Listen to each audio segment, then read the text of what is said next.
I'll show you how to update your BIOS using BIOS Flashback. All you need is a USB drive and a power supply. I'll go over the process for MSI, ASUS, Gigabyte, and Asrock. This can also apply to any AM5 board. Let's start with one of the most important steps, setting up the USB drive. For our drive to work, it needs to be bootable and use the file type FAT32. To check if it's bootable, head down to the search bar and type Disk Management.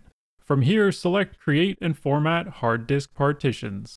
This will display all your system drives. On the right are the volumes and partitions, on the left are the drives. If you go down the left column, you should see your USB drive. Right-click, select Properties, and in the window that pops up, select the Volumes tab. If your partition style is listed as MBR, your drive is bootable, and you can skip to this timestamp.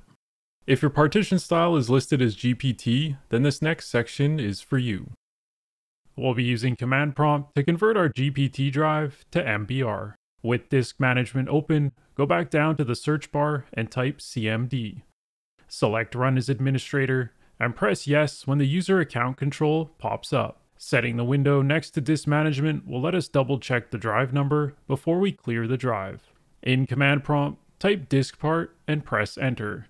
Next, type list space disk and press Enter. Your drives will appear, mirroring Disk Management on the left. For this next step, go back to Disk Management and find the disk number for your USB drive. For me, it's disk 4. I'll go back to command prompt and type select space disk space 4 and press Enter. The next step will wipe the drive. Type clean and press Enter. Finally, type convert space MBR and press Enter. You should get a message that you've successfully converted your disk. You'll also get pop-ups because your partition is no longer recognized. Press cancel and then OK. You should now have an unallocated partition on your USB drive. And now when we right-click on the disk and go to Properties, under the Volumes tab, you should see MBR. Your disk is ready to format. This next section will ensure that any size USB drive you use will be ready for BIOS Flashback. Back to Disk Management. If your drive shows as unallocated, it's ready for a new volume. If your drive has existing partitions, right-click on the box with the blue line and select Delete Volume. Do this until the drive is clear and you have one box with a black line that's unallocated. Right-click on the box and select New Simple Volume. Press Next. For the volume size, it needs to be 32 gigabytes or less. For my drive, I'll do 32,000 megabytes. Press Next. You can pick a drive letter or leave it as the default. Press Next. For file system, we want FAT32. Allocation unit size set as default. And you can name the volume if you like. Leave Quick Format selected and press Next. Check the details and press Finish. There can be a couple different outcomes here. 1. The drive formats and opens in File Explorer.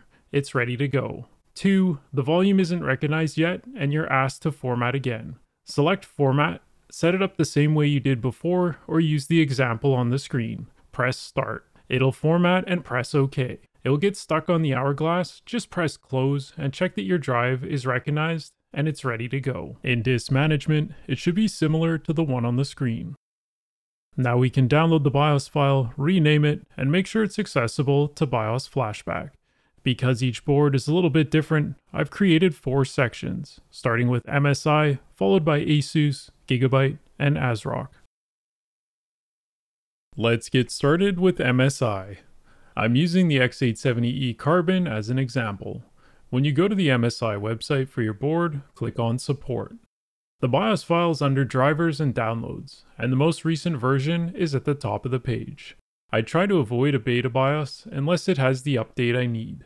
Press Download and head to the file location. Extract the zipped files to your USB drive. Once it's complete, head to your drive and rename the file msi.rom. It'll ask if you're sure you want to rename it and press Yes. Make sure the file's in the root of the drive and not in a folder. If it's in a folder, it won't be recognized. Next, you'll need to determine which power connectors your board needs for a BIOS flashback. This can be found in the BIOS section of your board's manual. Some boards only require the 24-pin, the Carbon also requires an 8-pin. Next, I'll place the motherboard on its box, and with the power supply off, I'll attach the power connectors. Now we can insert our USB drive into the designated BIOS Flashback USB port. It should be highlighted with a border or labeled. If it's not, head to the rear I/O section of your board's manual. Now we can switch on the power supply and press the flashback button. Some boards only require a single press, others you may have to hold it for a few seconds. When the LED starts blinking, it's trying to read the BIOS file. If the file is successfully read, the LED will start blinking faster, and the board may power on. Don't switch it off at any point during this time. For this board, it took about 6.5 minutes for the LED to stop blinking. Now it's safe to turn off the power supply. You should now have an updated BIOS. This next section is for ASUS boards. I'm using the ProArt X870E Creator. When you go to the website for your board, go to the Support tab. Go down to Drivers and Tools, and then over to BIOS and Firmware.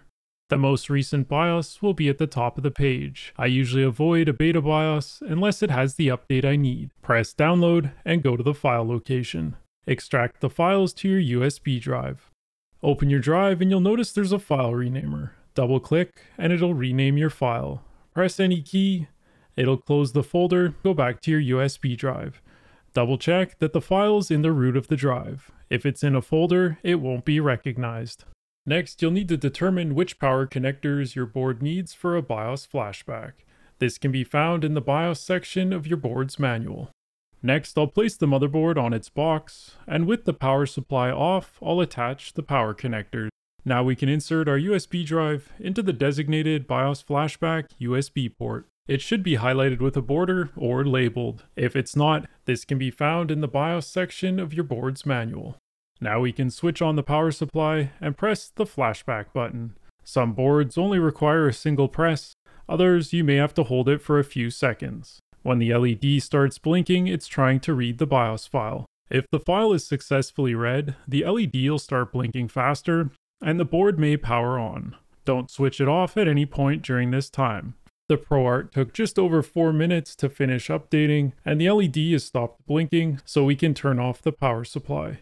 Your BIOS should now be updated.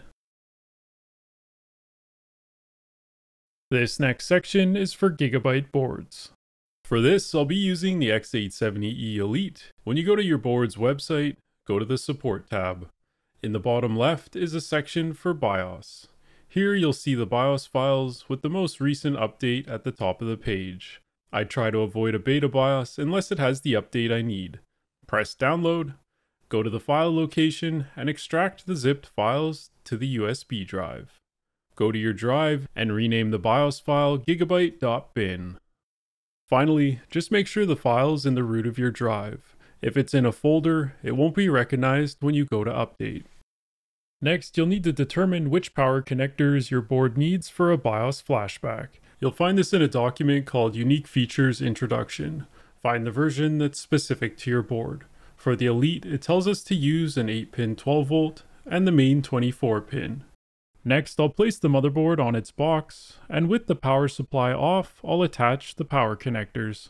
Now we can insert our USB drive into the designated BIOS Flashback USB port. It should be highlighted with a border or labeled. If it's not, head to the rear I/O section of your board's manual. Now we can switch on the power supply and press the flashback button. Some boards only require a single press, others you may have to hold it for a few seconds. When the LED starts blinking, it's trying to read the BIOS file. If it's successful, for the Elite, the LED will start blinking slower. For this board, the update took just over 4 minutes. Now that the LED has stopped blinking, we can safely turn off the power supply. The BIOS is updated. This section is for ASRock boards. I'll be using the X870E Nova. Go to the website for your board and click on the Support tab.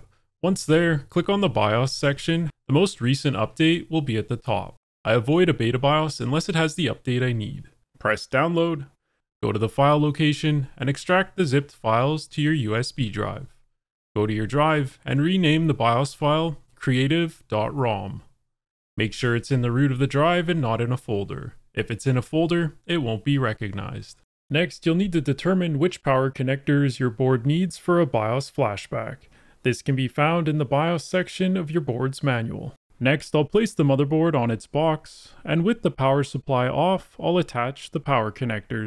Now we can insert our USB drive into the designated BIOS Flashback USB port. It should be highlighted with a border or labeled. If it's not, this can be found in the BIOS section of your board's manual. Now we can switch on the power supply and press the flashback button. Some boards only require a single press, others you may have to hold it for a few seconds. When the LED starts blinking, it's trying to read the BIOS file. If the file is successfully read, the LED will start blinking faster, and the board may power on. Don't switch it off at any point during this time. After about 5 minutes, the LED stopped flashing, and now it's safe to turn off the power supply. Your BIOS should now be updated.